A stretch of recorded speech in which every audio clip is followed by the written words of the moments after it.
Olá pessoal, aqui é a Gabi Oliveira. Eu sou professora, mãe de 2, antropóloga e moro aqui nos Estados Unidos. E esse é o meu podcast, Uma Estrangeira.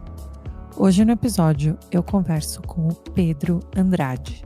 Pedro Andrade é jornalista e você com certeza já assistiu ele ou no Manhattan Connection, onde ele ficou por 12 anos, ou quando ele comandou o programa Pedro pelo Mundo, que ficou muito conhecido por todas as viagens, né, que ele fez e liderou a audiência, enfim. Fantástico, adoro vários episódios, eu ainda volto e sou muito fã. E agora ele vai lançar um novo programa na CNN Brasil, no dia 17 de outubro, que chama Entre Mundos com Pedro Andrade, um programa focado em comunidades, entender realmente a visão de dentro de comunidades diferentes. Na primeira temporada vai ser nos Estados Unidos. Imperdível, vamos todos assistir, eu estou super empolgada para ver. A minha conversa com o Pedro é um bálsamo, gente, porque ele é de uma gentileza, tão aberto, tão focado, mas também assim, muito generoso, tranquilo, humilde. Então, de novo, eu usei aqui o podcast para ficar amiga de uma pessoa que eu já era fã. Então, espero que vocês gostem do meu papo com o Pedro hoje no nosso episódio. Aproveitem, gente. Um beijo.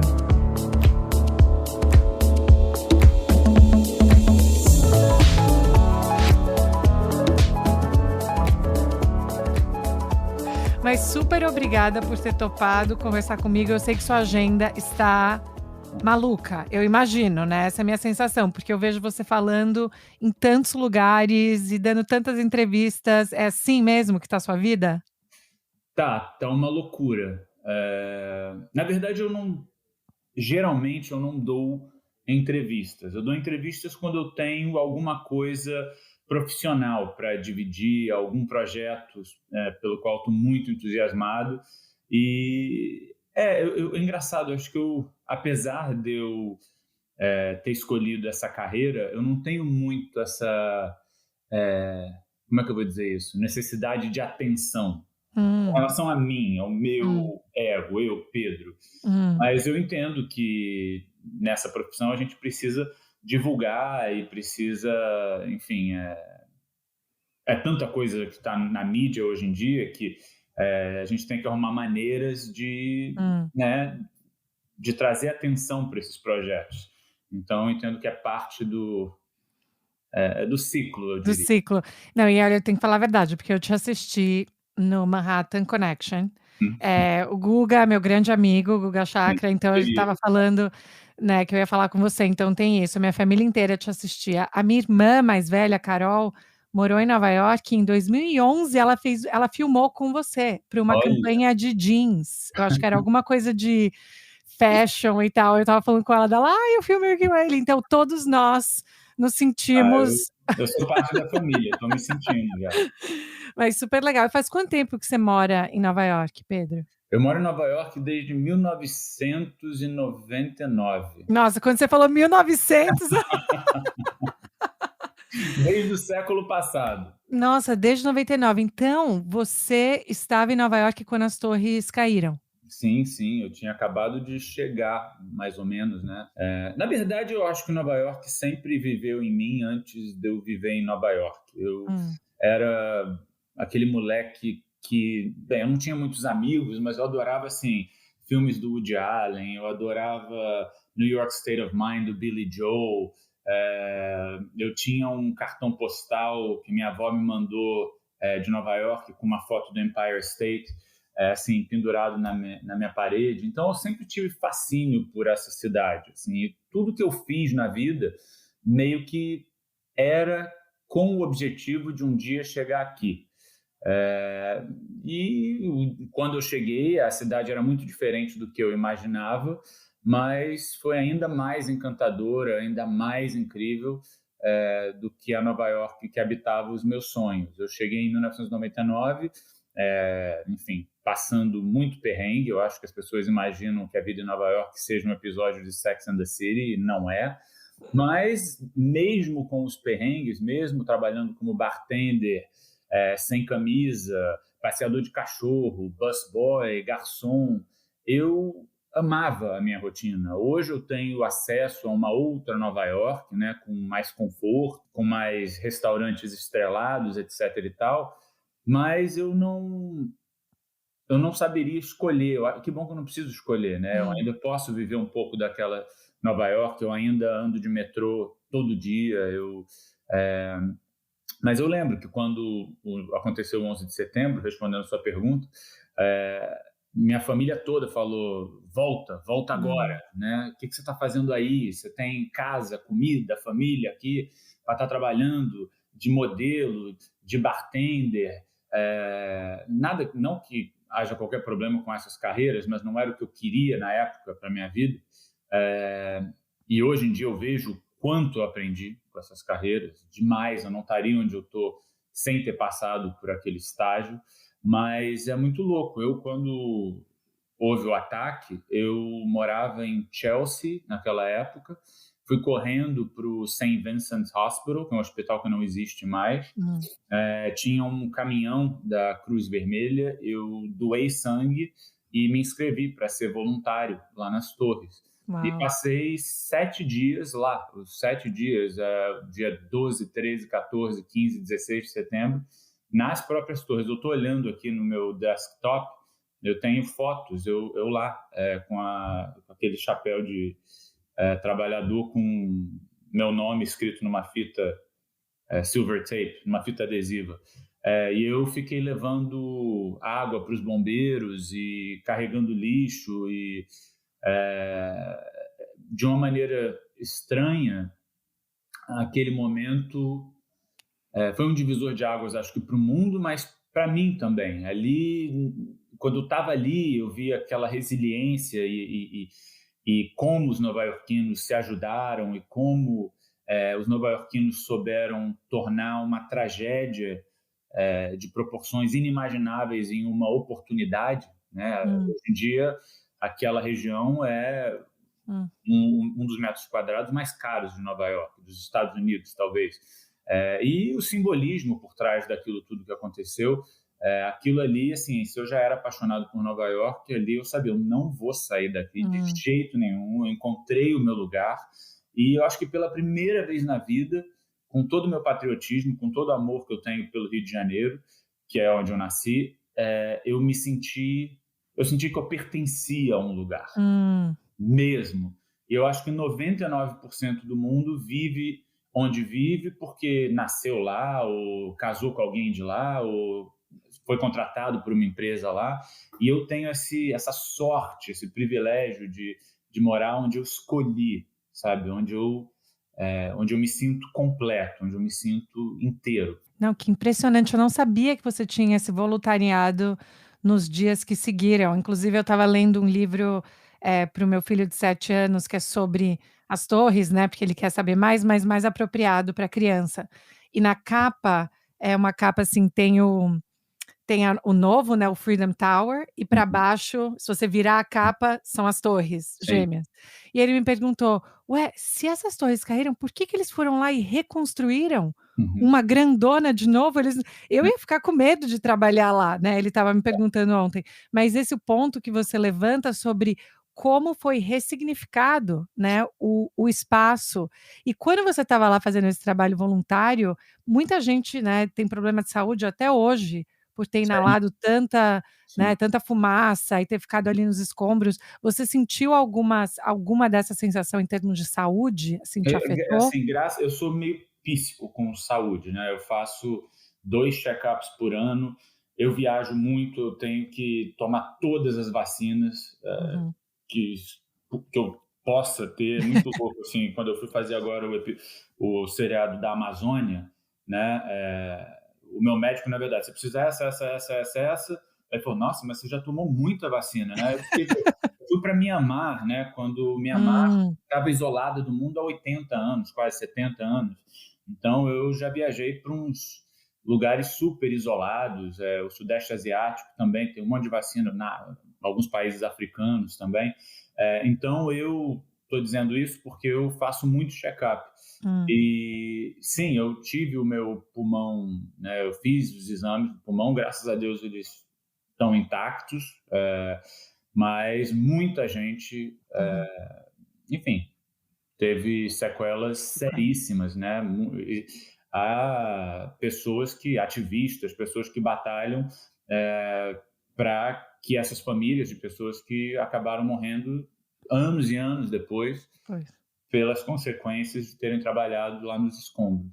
Não. É uma coisa que passa pela minha cabeça. É engraçado, você falou que não sabia que eu tinha feito esse trabalho, e eu não sei exatamente por quê, mas eu tenho, não é que eu tenho orgulho ou que eu tenha vergonha, mas aquele momento ele foi tão importante, ele foi tão impactante para mim emocionalmente, que eu acho que inconscientemente eu evito é, parecer oportunista Hum, nessas datas, 20 anos de 11 de setembro. Você não me, as pessoas falam, pô, você, mais que nenhum outro jornalista, você esteve lá, você, né, viu gente morta, você ajudou os bombeiros, por que, que você não, né, não vem no programa, não fala? E, e eu não sei porque, eu fico arrepiado quando eu falo. É quase que minimizar o que hum, aquilo representou para mim, para essas pessoas. Eu tenho um respeito assim muito singular com relação a esse momento, a esse acontecimento, sabe? Mais uma vez, a gente está conversando e não é uma coisa que eu esconda, né? Mas eu tento não usar isso como uma ferramenta hum. de publicidade, sabe? Eu não quero assim aparecer às custas de uma coisa tão delicada, sabe? Com certeza. Não, mas super obrigada por compartilhar pelo menos. Imagina, de jeito nenhum. E esse momento, né, um momento eu estava falando para minha mãe inclusive que eu morei em Nova York 10 anos, de 2007 a 2017, né. Eu estava falando para ela que todo ano que tem, né, o 11 de setembro, para mim esse ano por algum motivo tá o mais não por algum motivo, pela retirada É, de tropas e tudo isso, mas eu acho que tem alguma coisa a mais também que, sim, talvez por Covid, sim, pandemia, uma sensação da gente ser mortal, né, e que as sim. coisas acabam.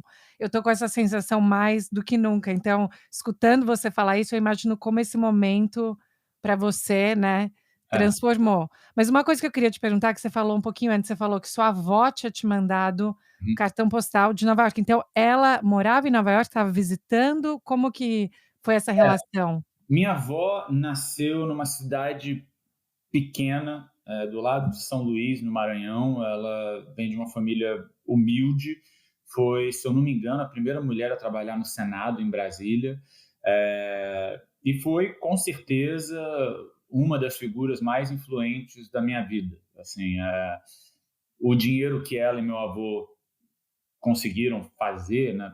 Não se fala isso em português, make money em inglês. Ganhar, né, ganhar O dinheiro. dinheiro que ela ganhou, que não foi muito, ela usou todo para viajar. Então, Hum, assim, ela faleceu alguns anos atrás, e é muito louco porque ela tinha 200 álbuns de fotografia, né? E minha avó sempre mandou muito cartão postal. E nessa viagem eu ainda tenho esse cartão e eu pretendo emoldurar. Ele está aqui nas minhas coisas. E ela fala: Pedrinho e Nandinho, meu irmão é Fernando. Nova York nos acolheu com dias de primavera, não sei o quê. Vocês vão amar essa cidade. Estou aqui com seu avô tomando um vinho. Eu lembro até hoje dessas palavras, assim. E eu diria que, assim, não só com relação à viagem, mas como eu falei, com relação a cartão postal, mandar carta, eu herdei muito dela, hum. né? Eu, até hoje, eu acho que eu sou a única pessoa que eu conheço que manda muitos cartões postais. E está cada vez mais difícil, porque as pessoas não... Eu não sei mais onde comprar selo, por exemplo.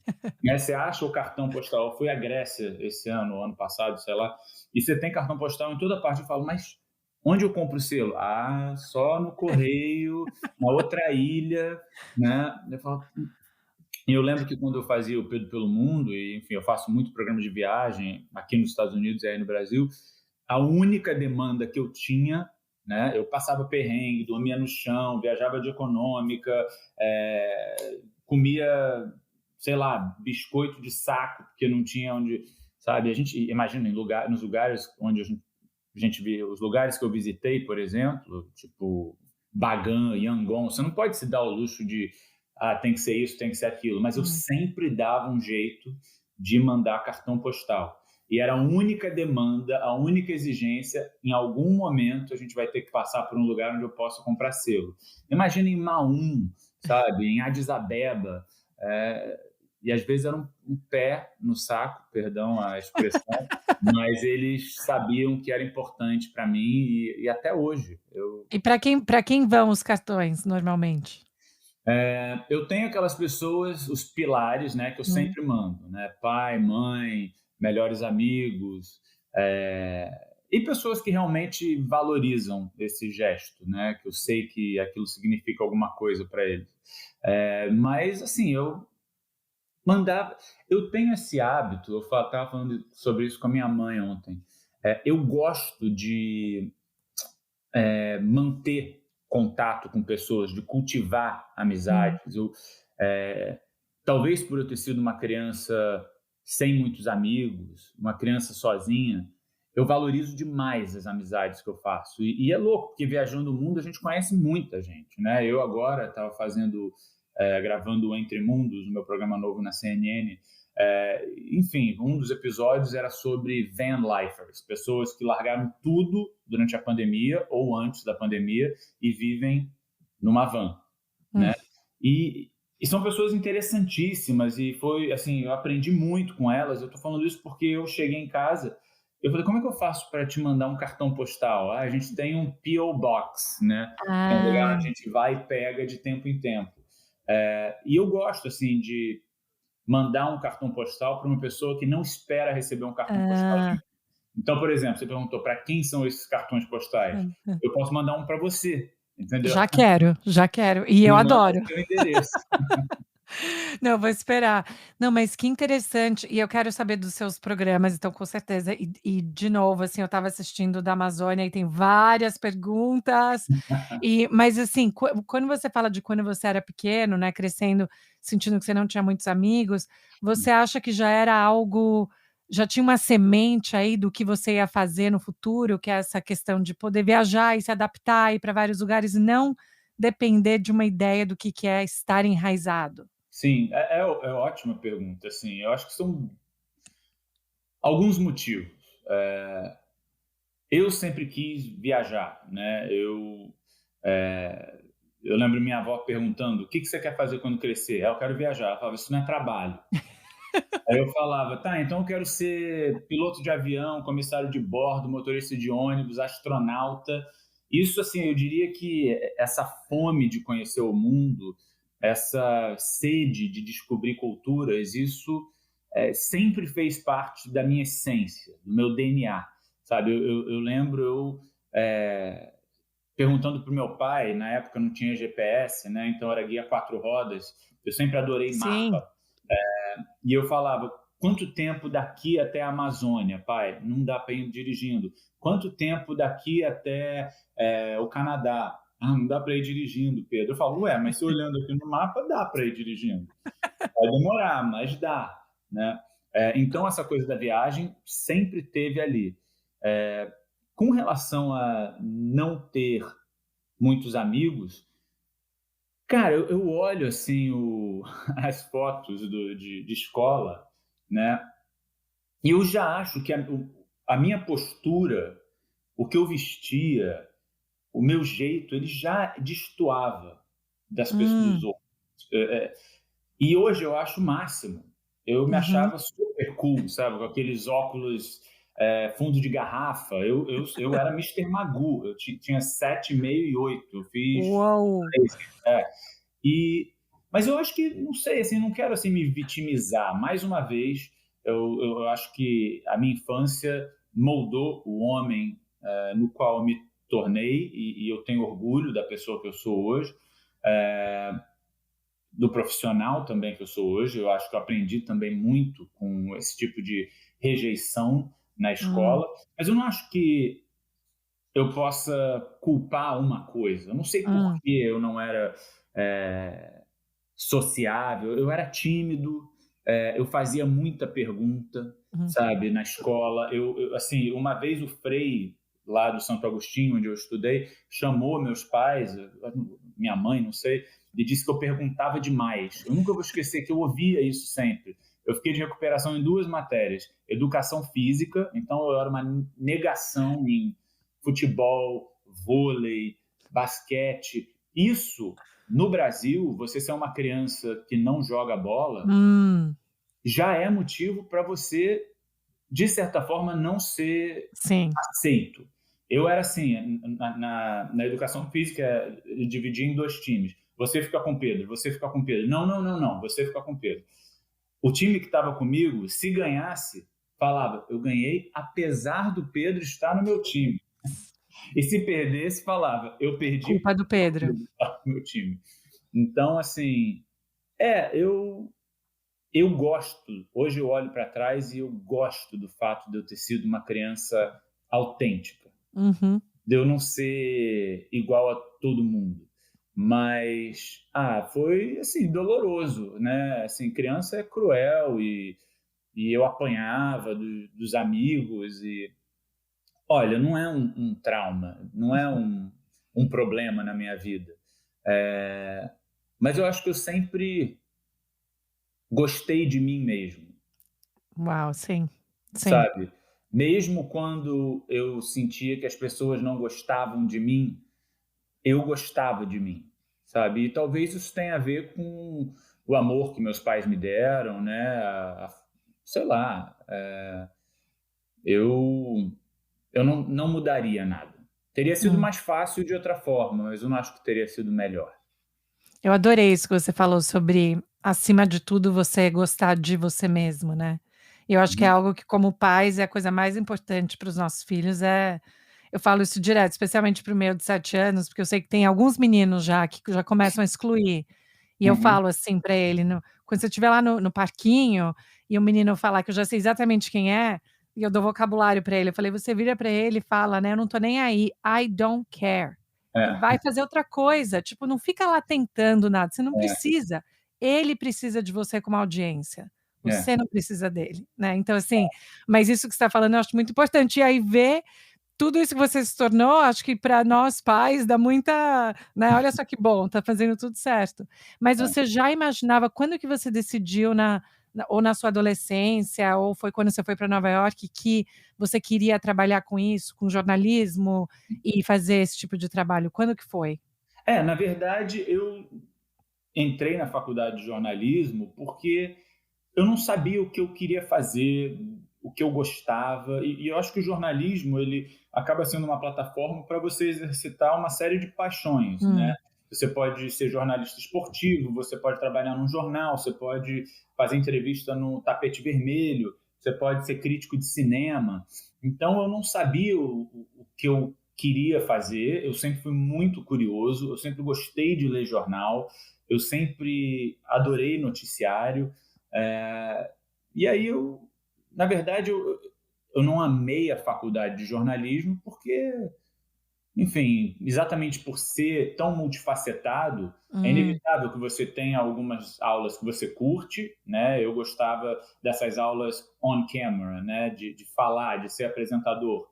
E eu não gostava tanto das aulas. Eu sempre gostei de escrever. Então, assim, eu gostava desse tipo de exercício. Mas lá para as tantas eu larguei a faculdade de jornalismo porque eu tive a oportunidade de viajar, né?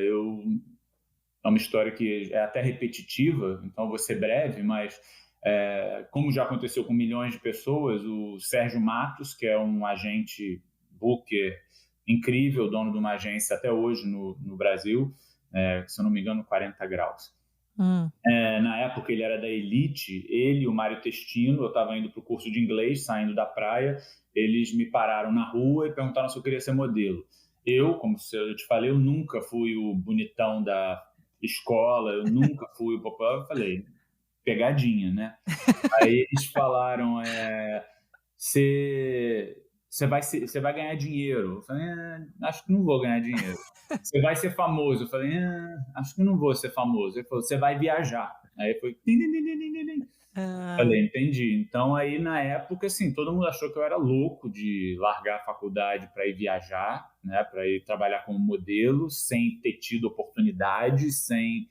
é, Exatamente por isso também, eu acho que se eu tivesse sido aquele adolescente super popular, lindo, hum, eu acho que talvez meus pais tivessem visto essa carreira de modelo como uma possibilidade. E não foi o caso. Então, de repente, eu chegar em casa e falar assim, você modelo, sabe? Eles falaram, oi? Né? Mas eu fui, eles me deram força e aconteceu exatamente o que eles prometeram. Eu viajei. Foi a primeira vez que eu fui para a Grécia, foi a primeira vez que eu fui para o Japão, foi a primeira vez que eu fui para a França e foi a primeira vez. Na verdade, não foi a primeira vez que eu pisei em Nova York, mas foi a primeira vez que eu morei nos Estados Unidos hum. mesmo, né? E eu falei, vou ficar, mesmo, né? Precisando de gorjeta para viver, ter Hum. que fazer um monte de coisa que não estava nos meus planos. Não, incrível. E quando que foi bom, você ficou no Manhattan Connection um tempão, porque é ali que eu adorava te assistir. Quando eu Sim. morava em Nova York, eu falava: "Quando que eu vou cruzar com ele na rua?" Agora, Ficava quando você tentando ver vier, aonde você estava. Eu falei: "Ele esteve aqui, agora eu estou aqui". Mas quando que você começou a fazer os seus próprios shows, os seus programas, ou te procuravam para fazer alguma coisa, ou você começou a ter ideia e aí lá tentar que alguém comprasse a ideia? Como que foi isso? sabe, eu sempre fui muito assim determinado, sabe? Muito, muito. E eu nunca fui preguiçoso, eu nunca tive medo de trabalho, de horas de trabalho. Sempre que eu quis uma coisa, eu, de alguma maneira, consciente ou inconscientemente, eu fazia uma estratégia na minha cabeça e custe o que custar, eu vou chegar ali. Sempre foi essa a minha atitude. É, e da mesma forma que eu falei quando eu era criança, mesmo quando as pessoas não gostavam de mim, eu gostava de mim, mesmo quando as pessoas não acreditavam em mim, eu acreditava em mim. Então, mesmo, sabe, mais uma vez, atrás do bar, sem camisa, até às 4 da manhã, eu acordava às 9 da manhã. Eu comprava um jornal chamado Backstage, que naquela época não tinha aplicativo, não tinha site, tinha, mas não era usado como a gente usa hoje.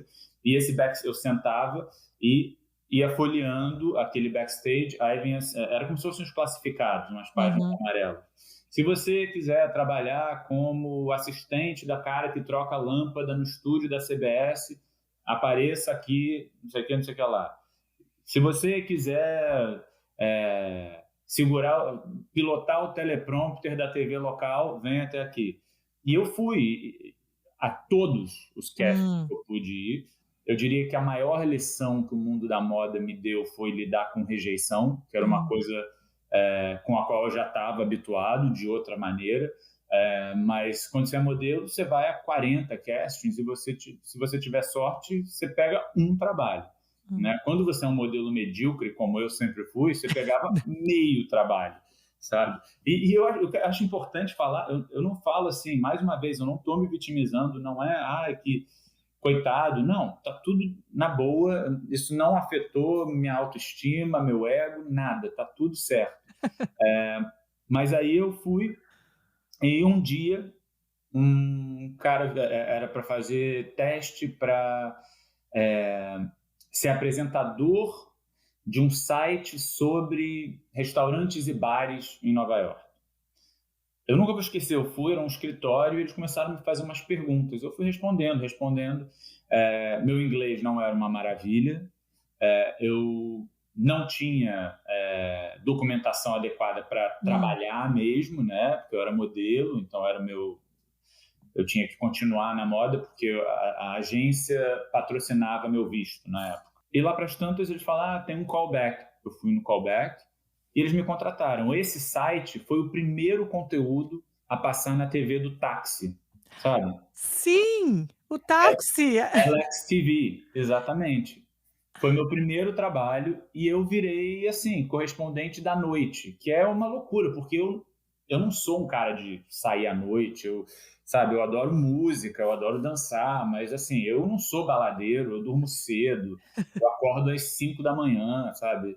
É, E aí eu virei esse cara para LXTV, depois expandi para cobrir restaurante, expandi para cobrir lifestyle, e a âncora do programa engravidou.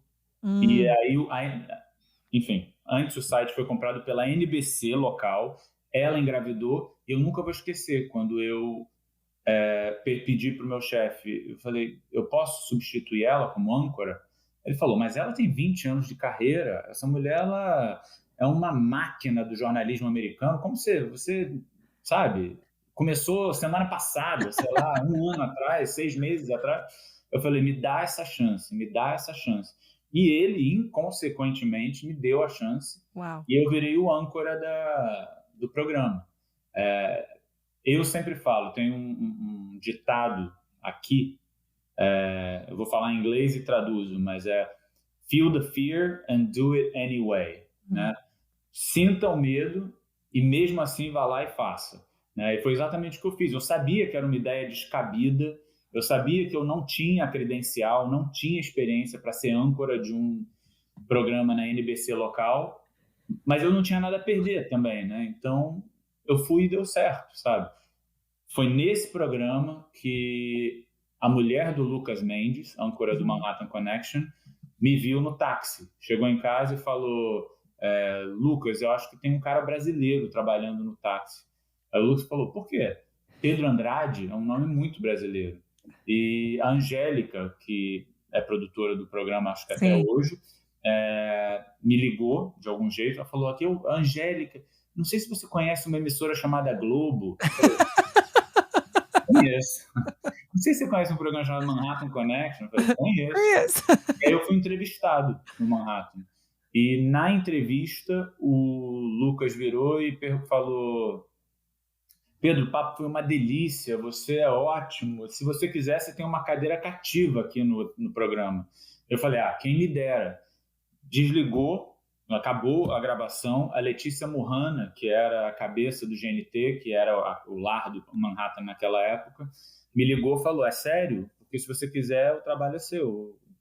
You have the job, né? Ah, Você tem a cadeira. E para mim era inimaginável. Eu cresci, meu pai adorava o Manhattan Connection com o sim, Paulo Francis, era uma coisa assim. sim. E, mais uma vez, eu metido a besta, sem a credencial que eu tinha, que eu precisava, sem a experiência que eu precisava, fui e comecei. E no início, assim, vou te dizer que ainda bem que não tinha Twitter, mas eu fui assim, destruído no Pela começo. crítica, assim, Todo ou por mundo, quem? Todo mundo? todo mundo. Com razão, eu devia ser péssimo, eu não consigo nem imaginar eu assistindo aquilo, pelo amor de Você não Deus. quer voltar e assistir lá o começo? Não, uma Assistir? teve, sei lá, 10, 20 anos de Manhattan, sei lá, eles fizeram uma retrospectiva e mostraram, acharam, né? Acharam, acho que é uma das minhas primeiras participações, eu quase pulei da janela. Falei, meu Deus do céu, mas eu tenho orgulho de ter dado a cara a tapa e de ter aprendido também, né? Porque eu acho que é isso. Eu não, é claro que a minha essência ela sempre teve ali, mas eu não sou um cara que acha que eu nasci com esse dom, Uhum. sabe? Eu nasci para isso. Não, eu aprendi tudo que eu fiz, sabe? Eu não acredito em atalho, Hum. sabe? Eu estou longe de achar que eu seja um exemplo de sucesso, mas as pessoas me perguntam: que conselho você daria para você mesmo, né? Sabe? Não é conselho, porque eu já sabia disso. Eu sabia que era um tijolo em cima do outro, e ainda é, né? Todo dia, toda hora. Eu acho que essa humildade de aprender, eu sou muito grato, sabe? Principalmente ao Lucas e o Caio, sabe? Que me ensinaram demais, e depois eu aprendi com o Ricardo, com o Diogo. Mas, assim, eu acho que para você aprender, você tem que ter humildade para assim, se colocar naquela Sim. posição não inferior como homem, como pessoa, mas inferior como quem ainda não viveu aquilo, quem Uhum. ainda não aprendeu aquilo, né? E está disposto a aprender. Às vezes dói muito. Eu lembro que a primeira vez que eu escrevi o meu primeiro prefácio do meu primeiro livro, e eu mandei para o Lucas, ele respondeu, tá uma merda. Eu nunca vou esquecer. E para mim foi assim, uma facada no meu coração. Porque, imagina, ele foi um mentor para mim, né? O texto do Lucas, para mim, é o melhor texto do jornalismo brasileiro. E, na verdade, apesar da dor, eu tenho absoluta certeza de que eu aprendi muito mais por ele ter sido honesto, quase brutalmente honesto, né, comigo, que se ele tivesse falado, tá ótimo, né, tá lindo, parabéns. Não, ele falou, isso aqui tá cheio de clichê, evita adjetivo, tira todos os adjetivos, fica só com o que é fundamental, faz essa curadoria. E acabou ficando muito melhor do que era, e foi melhorando, melhorando, melhorando. E eu sou assim até hoje, sabe? Eu hoje sou exposto a, né, tenho o privilégio de trabalhar com pessoas que eu admiro demais e eu tô ali para aprender, sabe? Não, impressionante isso. Eu imagino também, fico imaginando você ali no Manhattan Connection com, né, aquelas personalidades e isso, mas que bom que também você pôde ter esse espaço de aprendizado, né? Sim, Isso eu acho que é muito importante. E aí, então, quando que aconteceu o seu primeiro programa fora do Manhattan Connection, que você sim, já era o host, né? O sim, sim, âncora. sim. O Pedro pelo Mundo ou Sim. aqui nos Estados Unidos, no O Brasil? primeiro, o Pedro pelo Mundo foi primeiro do que Foi, foi. Então, foi. Eu estava no Manhattan mudou de emissora. E eu sabia que havia espaço, interesse de outros canais enfim, de outras produtoras também, outros projetos, para que eu, sei lá, fizesse outras coisas, tivesse outras oportunidades. E, mais uma vez, foi tudo gradual, sabe? Eu estava no Manhattan, mas eu escrevi um livro, eu continuava trabalhando aqui, enfim. Chegou um momento em que eu me vi pensando no projeto dos meus sonhos. Eu sempre quis viajar, eu tinha essa bagagem de estudo do Manhattan. Né? O Manhattan, imagina, eu fiquei no Manhattan acho que foram 12 anos. E o Manhattan é uma escola muito poderosa, porque você passar 12 anos, né, 52 semanas por ano, né, tendo o dever de casa de ler sobre tudo, né, desde a política externa de Singapura até as eleições na Índia, até o Oscar, até a Broadway, sabe? Para mim é uma coisa que me deu uma bagagem, me deu uma estrutura que hoje eu sou capaz de entrar em qualquer reunião, com qualquer âncora de qualquer emissora e me sinto preparado para falar sobre muita coisa. E mesmo que eu não saiba alguma coisa, eu vou dizer, não entendo nada sobre, sei lá, esse lugar, essa religião, essa ocasião, mas isso me remete a. Isso provavelmente tem a ver com isso, né? Te dá uma base.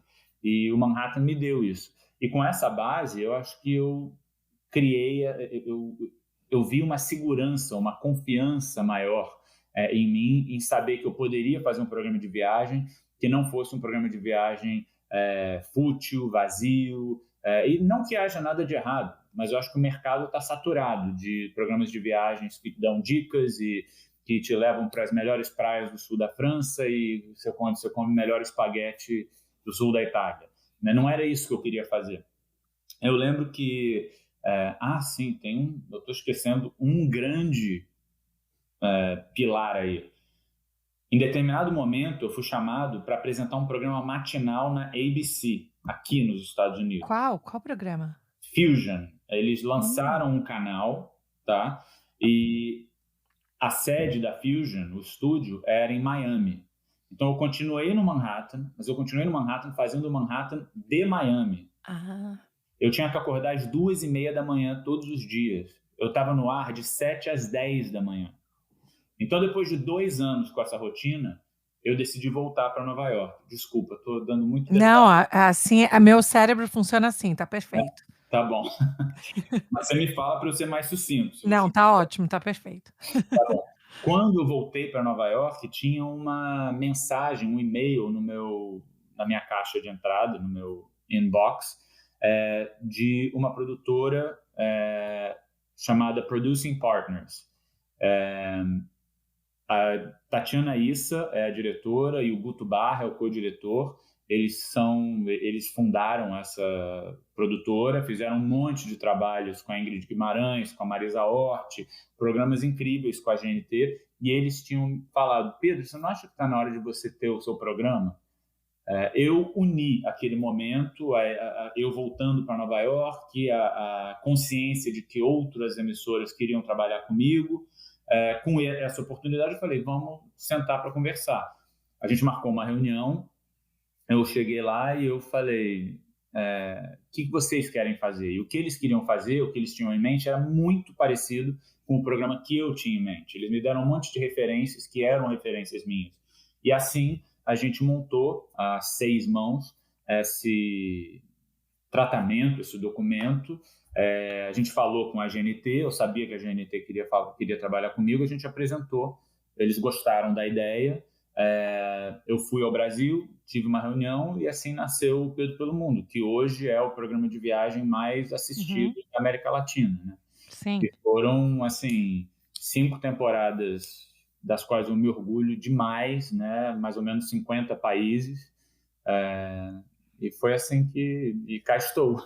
Não, e aí, né, eu fico pensando como tudo isso te preparou para o programa da Amazônia, que Uhum. eu ainda estou impactada. Eu acho que vai demorar um pouco para eu dizer.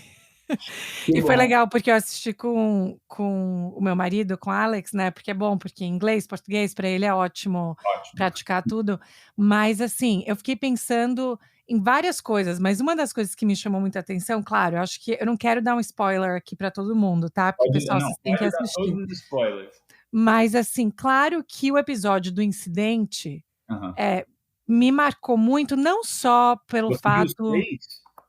do Não. quê? Você viu qual? Você viu quantos episódios? São 6 episódios. Sim, os 6 episódios. Você Sim. viu? Sim, Nossa, eu dei eu sim, fico tá, lisonjeadíssimo. tem que me preparar.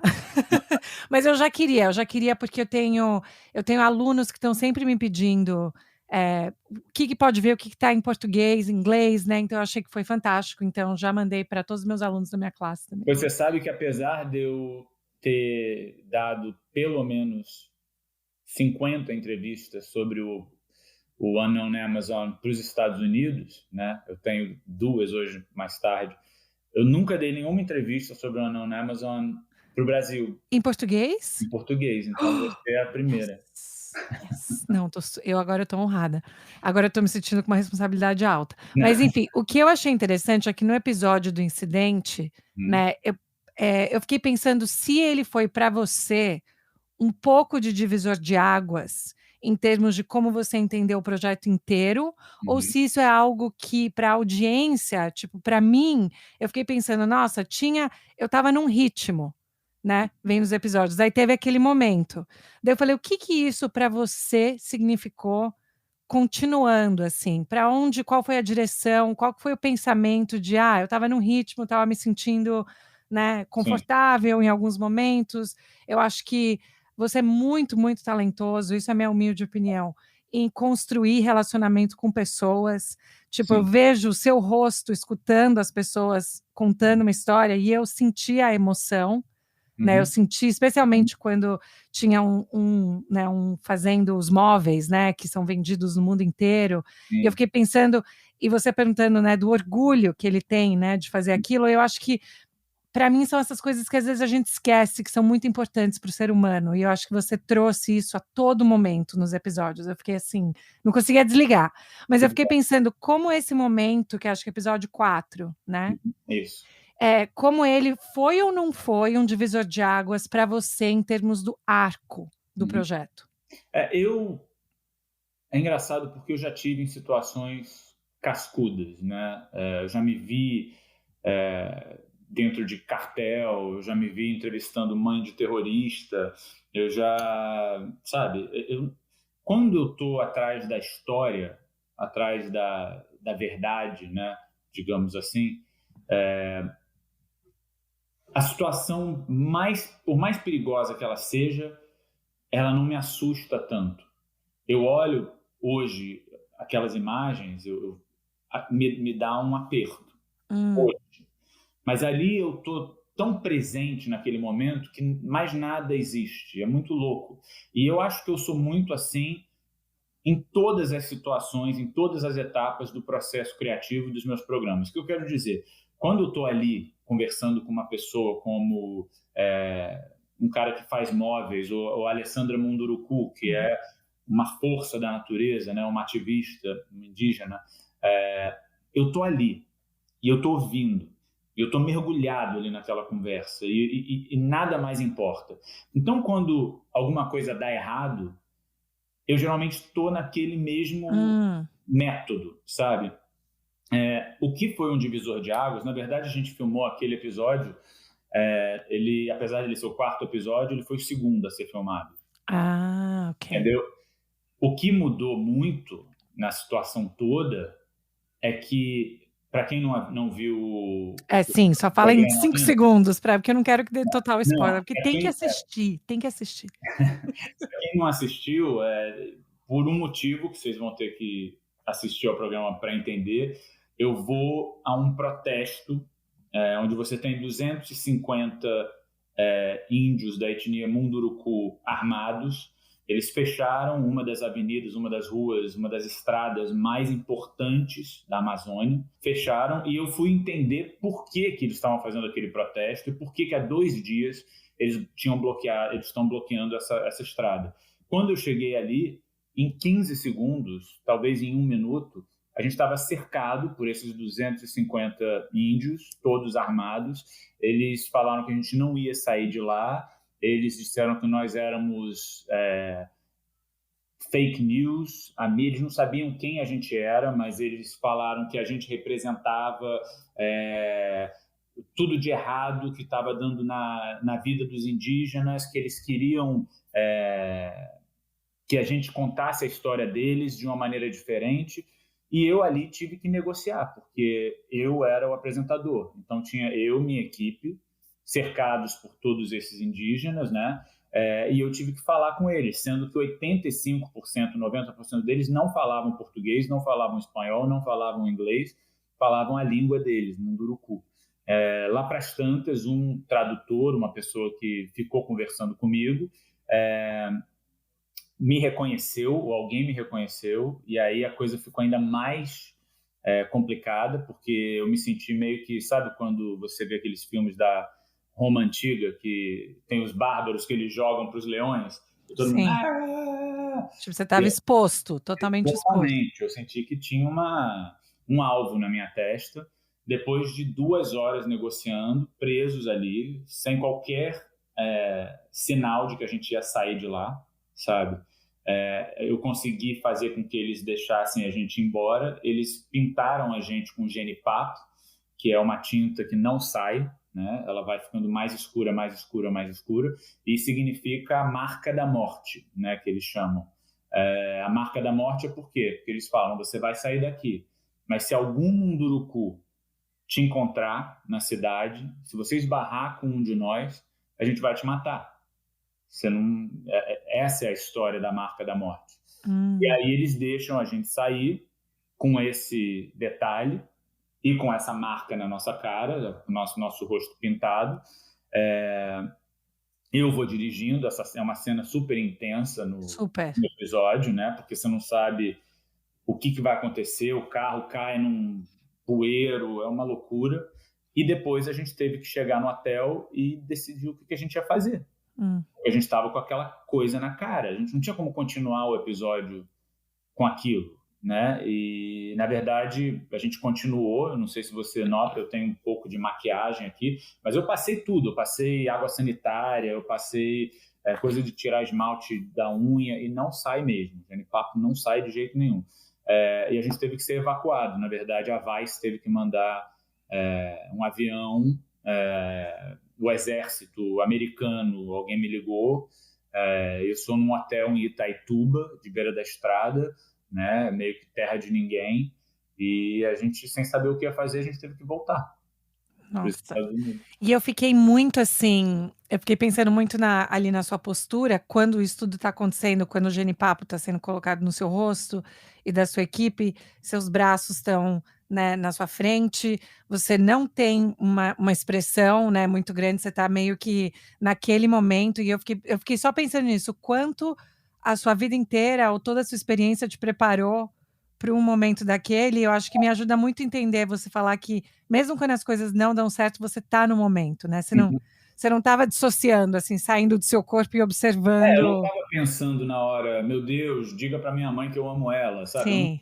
Eu estava ali, eu tô aqui e eu vou lidar com isso agora, né? O lance desse trabalho que eu escolhi para minha vida é que as coisas elas podem dar muito errado muito rápido, Hum, né? Tipo, eu não tenho a menor intenção ou ambição de ser repórter de guerra. Eu tenho um respeito singular, ímpar por essas pessoas. Eu acho que a gente precisa delas, elas devem ser muito bem remuneradas, porque só assim a gente descobre muitas das verdades que estão lá fora e a gente não teria como saber se não fossem essas pessoas. Mas frequentemente você ir para outros países, falar com pessoas, né, absolutamente desconhecidas, que veem a vida de um jeito totalmente diferente.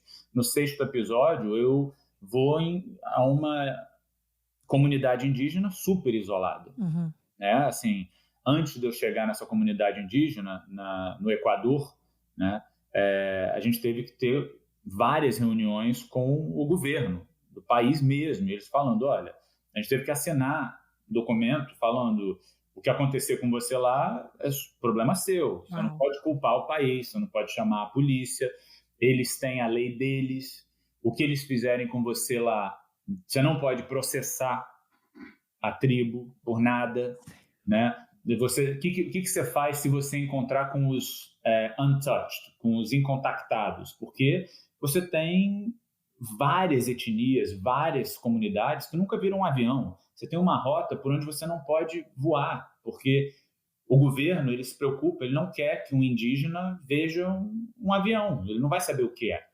Né? De certa maneira, para ele vai ser um indígena que nunca teve contato nenhum com o homem branco, né? Ele não entende nada daquilo. Então, o que você vai fazer, né, se você esbarrar com um deles? O que acontece toda hora, assim, entre eles, os contactados e os não contactados. Hum, Então, assim, eu me botar numa situação como essa, eu tenho que estar disposto a entender que as coisas podem dar errado.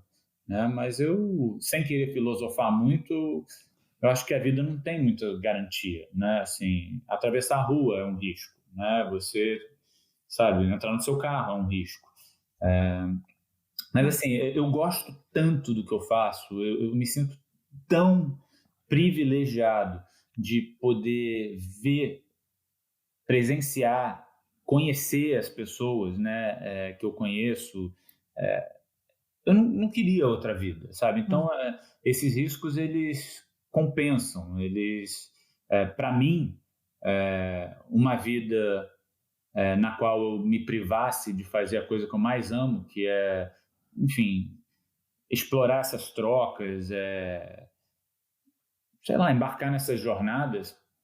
Para mim, essa vida não é a vida que eu tinha em mente. Tudo que eu hum, fiz foi para fazer o que eu faço hoje, sabe? Não foi para ganhar dinheiro, não foi para ter um duplex, para ter um iate. Não que haja nada de errado com isso, mas eu me sinto realizado quando eu estou nessas expedições, né? E ali eu tô, sabe, fazendo o que eu realmente nasci para fazer, sabe? uhum, uhum. É, não, essa assim, a última coisa que eu vou falar da série, porque eu acho que as pessoas têm que ir ver, com certeza, mas eu também adoro a sua narração. Sim, Tem uma parte, né, da sua narração que você tá falando, eu acho que não sei se é no episódio 3 agora, mas quando você tá indo pra casa do prefeito, sim. e Caitu, é é, Valmir Climaco. isso, que tem até as iniciais dele, né, na casa. Ah, é. É o rei. É o rei. E aí eu acho que pra mim também as transições pra mim foram muito legais de ver, tipo, você tá lá dirigindo, você fala: "Olha a situação dessa cidade que é pra ser uma cidade ultra rica baseado na exploração, né, que tem Sim. aqui". E aí, daí você fala as estradas são tão ruins aqui, mas na frente da casa do prefeito as estradas estão e eu achei super interessante a narrativa e eu queria te perguntar como que o projeto foi recebido por pessoas que participaram. Então, Uhum. o prefeito te contatou e falou: "Não gostei, eu gostei", alguma coisa teve alguma, troca dessa maneira? Não, porque eu acho que, assim, o projeto ele é um baita sucesso, acabou de ser indicado a um Sim, baita não, prêmio. maravilhoso. E eu estou super orgulhoso, dia 16 eu vou para Los Angeles, nossa, eu nem acredito, porque eu não faço projeto pensando em prêmio, mas pelo amor de Deus, é Não, tem que gostar de ser uma reconhecido baita sim, honra, claro. sabe, é maravilhoso, eu estou super feliz. Mas ainda não passou no Brasil, o projeto. Hum. Entendeu? Então, muita gente pergunta quando que vai passar no Brasil. É uma coisa que independe de mim, né? É um projeto que eu sei que está passando, já passou na França, foi um puto sucesso na França, na Austrália, está concorrendo a um prêmio também. Mas uma emissora no Brasil tem que falar com a Vice, e eu sei que existe interesse, mas eu acredito que uma vez que esse projeto ele vá ao ar no Brasil, sim, eu vou ter esse tipo de contato. Mas assim de resposta, né? Por exemplo, do prefeito. Mas, cara, sabe que eu não me preocupo com isso. É engraçado. Imagino que você seja igual pelo approach que você teve quando chegou a mim. Eu não dou pergunta. Quando me pedem, pede para ele enviar as perguntas. Eu não sei que perguntas eu vou fazer, né? E eu estou vendo pela nossa conversa que você também. A gente está numa conversa que a gente podia estar tomando café ou uma cerveja em algum lugar, que Sim, é o sim. tipo de conversa que eu gosto, né? Eu tenho até um pouco de receio, assim, eu não gosto da palavra entrevista, porque eu acho que traz uma Uhum. formalidade Hum. e eu acho que limita esse tipo de bate-papo. E quando você entrevista políticos, líderes, ativistas, existe muito isso. O que ele vai me perguntar? Ele não pode falar isso, ele não pode perguntar aquilo. E comigo não tem muito dessa, assim, sabe? É, eu também não vou com uma agenda, sabe? Uhum. Eu vou com fatos, sabe? Eu não vou. As minhas opiniões, apesar de ser um programa autoral e eu falar o que eu penso, o que eu sinto, né? Eu estou lá para ouvir mais do que eu estou para falar quando eu estou conversando com essas pessoas, né? Então, eu tenho orgulho da forma como eu abordo tópicos difíceis, Uhum. indigestos. Eu não sou uma pessoa, eu não gosto de confronto, sabe? Eu não sou estilo Barbara Walters, né? Que vira e fala, e como foi dar um soco na cara dele? Como foi, sei lá, você assassinou fulano? Eu meio que vou do jeito que eu sou na vida real, comendo pelas beiradas. Eu vou Sim, deixando a total. pessoa falar, eu vou deixando a pessoa. E daqui a pouco, se a pessoa tiver o rabo preso, se a pessoa, né, tiver o que esconder, né, ela vai acabar falando, sabe? Por exemplo, o Valmir Climaco teve um outro escândalo de, enfim, não sei quantas toneladas, sei lá, de quilos de cocaína foram apreendidos na fazenda dele, dentro do avião dele, não sei o que, não sei o que. Eu fiz a pergunta, né? A pergunta é que é um fato. E como ele responde, aí Hum. a gente vê se ele vai se afundar ou se ele vai se salvar, né? Sim, sim. Mas não, essa resposta ainda não. Eu mantenho contato com a Alessandra Munduruku, Sim. pouco, né? Porque ela é uma ativista incrível, mas ainda mais agora que a gente vê o que está acontecendo com o movimento indígena, com os Uhum. indígenas no Brasil, é, ela vive fugindo, né? Você vê isso no Fiquei programa. Ela pensando tem nisso, 2 sim, filhos, ela tem que sim. trocar de telefone de mês em mês. Ela é uma vida complicada, viu? Mas ela Uhum. tem essa coisa de ela sabe que ela tem uma meta que é maior que ela. Hum. Então, É isso que eu fiquei pensando, a confiança que você conseguiu, né, essa relação, eu acho que isso para mim é ouro, quando eu assisto coisas assim, porque é o que dá a sensação de autenticidade mesmo, né, de que você está assistindo uma coisa que é real, enfim. E eu acho que, especialmente assim, por isso que foi legal eu assistir com o meu marido que é americano, porque a gente tem entradas diferentes no que a gente imagina a Amazônia no Brasil, né. Sim. Mesmo você ter ido para outros lugares também, mas assim, eu acho que foi interessante isso, eu acho que por isso que, o programa é tão bem-sucedido, porque tem muita audiência, muita gente quer esse conteúdo, quer É um saber. momento muito importante, né? Assim, a Amazônia não é um problema do Brasil, não é um Uhum. problema da América Latina, é um problema global, um problema e a solução ao mesmo Sim. tempo, né? Mas eu senti, foi esse o motivo pelo qual eu propus esse programa. Eu acho que o mundo sabe que a gente está num momento político complicadíssimo, num momento polarizado, a gente sabe que tem incêndio na Amazônia, a gente sabe da destruição da Amazônia, mas ninguém sabe quem vive na Amazônia. Eu Hum. não sabia quem vivia na Amazônia. Eu sou brasileiro e eu sempre sonhei em conhecer a Amazônia. Mas, assim, eu como pessoa e como jornalista, eu estou muito mais interessado em conversar com os influenciados que com os influenciadores. Hum. E nesse programa, eu acho que é isso. Você vai falar, você vai ver, você vai aprender, você vai se apaixonar por essas vozes, que são as vozes que estão lá, que são as influenciadas. Eu não queria um programa professoral, eu não queria falar com cientistas, eu não queria falar com com os ativistas sei lá, de uma instituição respeitadíssima, sabe? Não. Como é para você ver isso aqui sendo destruído? O que aconteceu com você? O que te dá esperança? Como é que tá aqui, Uhum. sabe? Então, para mim, esse é o diferencial, não só do Unknown Amazon, mas dos meus projetos, assim. Eu falo isso sem qualquer pretensão, mas o que eu estou em busca, eu acho que é diferente do que muita gente procura nesse Sim, sim. projeto. E eu sei que a gente está quase aqui no horário, eu já te aluguei bastante tempo. Não, imagino. Então, fica Mas feliz. mas me fala então, fala pra gente uma pergunta antes, nem para o pessoal que tem o Hulu no Brasil, eles não vão conseguir assistir? Acredito que sim, com o Hulu, mas Tá. eu não sei como é que é essa coisa de... Eu confesso que eu, graças a Deus, sou tão ocupado que, assim, quando alguma coisa começa...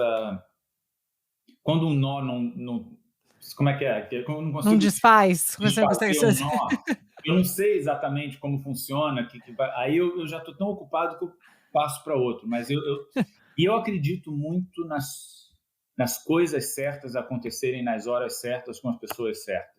Eu não sou um cara supersticioso, mas eu acho que o universo ele tem um jeito. E assim, eu acho que esse programa vai chegar no Brasil do jeito certo, na hora certa, assim. Ah, eu quero muito, porque a maioria das pessoas que estão escutando a gente estão no Brasil, mas tem bastante gente aqui também. Mas E quem quer assistir, dá um jeito de dá um assistir. jeito, né? Não estou... É, você não está incentivando nenhum movimento, nenhuma questão ilícita, gente. Não apoiamos. Eu estou piscando o olho. Mas então fala pra gente qual é o seu próximo, programa que você começou a falar agora, que é outro que você está trabalhando. Eu estou muito entusiasmado, muito, muito, muito, muito. É um programa chamado Entre Mundos, com Pedro Andrade. Eu sou apresentador e produtor executivo. Vai ao ar na CNN Brasil. Vou falar em primeira mão a data de estreia. Fala. Tá? Ninguém sabe, dia 17 de outubro. Uau, 17 de outubro. Já É. estarei lá, com E é um pipoca. programa sobre comunidades, tá? É um programa sobre as muitas faces de um país. A primeira temporada é aqui nos Estados Unidos, passa nos Estados Unidos, e basicamente em cada episódio eu mergulho de cabeça numa realidade totalmente diferente. Então, eu acredito que o primeiro episódio seja o episódio sobre os judeus ultra-ortodoxos do Brooklyn, né, que basicamente o Brooklyn é o Vaticano, a Meca dos judeus ortodoxos. É uma comunidade super inacessível, quase impenetrável, e a gente teve um acesso assim, olha, não sei nem explicar como a gente conseguiu, né, tanto acesso. Eu fui basicamente, como eu falei, no 770, passei um dia lá. 770 é o Vaticano dos racídicos. Então, entrevistei uma mulher negra que escolheu se tornar, se converter. Tá maravilhoso. Esse eu já vi, a gente já editou, tá um espetáculo. Eu quero muito que você assista. A gente tem um episódio sobre indígenas americanos, um sobre negros nesse momento de Black Lives Matter, um episódio sobre a comunidade trans, um episódio sobre asiáticos nos Estados Unidos, nesse momento de Stop Asian Hate e essa narrativa retórica nojenta, xenofóbica, tóxica durante a pandemia. E também um que eu estou muito empolgado para que todo mundo assista, é um sobre van lifers, como eu falei aqui, as pessoas que largaram tudo para viver numa van. Mas é mais ou menos isso, assim, essa pegada de falar com as pessoas mesmo, dentro das casas delas. Eu vou fazer o que elas fazem, sabe? E o diretor de fotografia é o Gustavo Nasser, que para mim é de longe, mas de longe, o melhor diretor de fotografia e cinematógrafo que eu conheço. Tudo que ele faz, eu acho, a vida é muito mais bonita pelos olhos dele.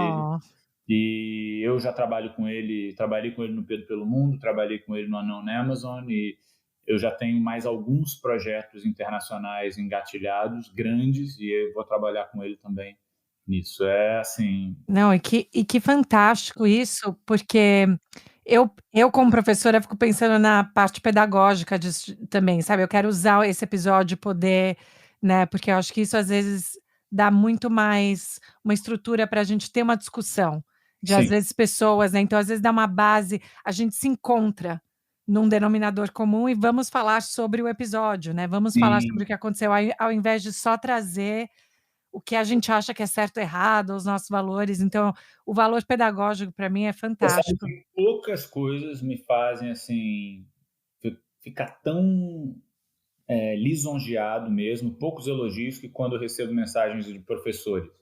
Eu fico amigo assim de professores que me mandam mensagem nas redes sociais e falam: eu usei o seu programa na Coreia do Sul para mostrar para os meus alunos.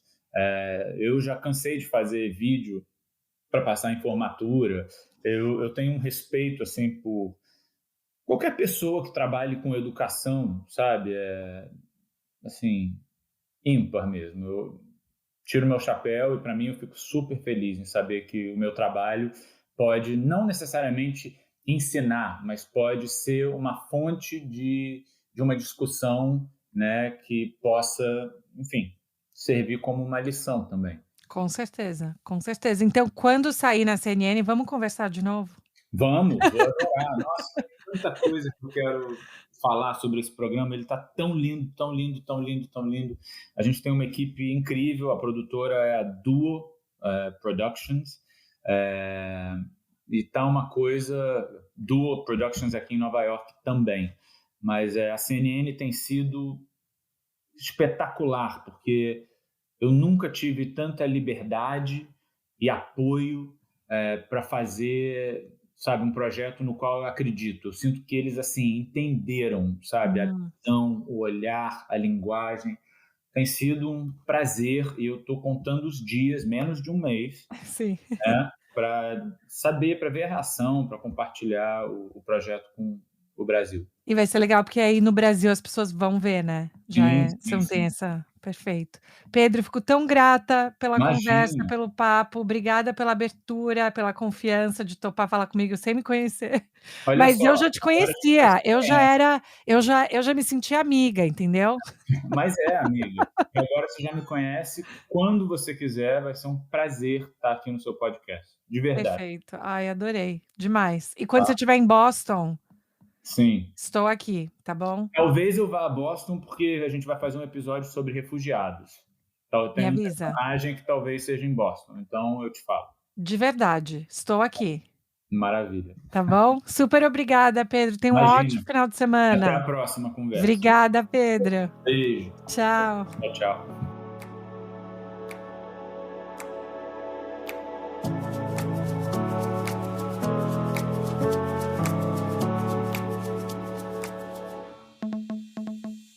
esse foi meu papo com o Pedro Andrade. Gente, deixa eu só falar uma coisa. Ele é um mega ultra comunicador. Então, toda vez que eu tava pensando em conversar com ele, eu já tava nervosa. Falei, ai meu Deus, tomara que ele ache que eu também sou boa comunicadora. Porque eu acho ele tão bom, tão competente, tão focado. Tipo, eu sou fãzona. Então, vamos assistir o programa dele, que estreia agora no dia 17 de outubro na CNN Brasil, que é o Entre Mundos, apresentado por ele, pelo Pedro Andrade. E vamos esperar que o programa dele sobre a Amazônia, que eu assisti, eu amei, que tá no Hulu, que tá na TV do Vice, né, que é outro site. Eu amei, eu achei de uma importância tão grande para o Brasil e para o mundo, e eu ia adorar saber aí o que vocês também acharam. Então, vamos torcer, para que chegue no Brasil logo. E eu amei minha conversa, Pedro. Tô aqui de novo, super grata, e espero receber um cartão postal seu em algum momento na nossa vida, tá bom? Gente, tenha uma ótima semana. Como sempre, vão lá no nosso Instagram, Uma Estrangeira Podcast. Deixem comentários, também mandem e-mail pra gente no estrangeirapodcast@gmail.com. Obrigada, gente. Boa semana. Um beijo. Se cuidem. Até semana que vem.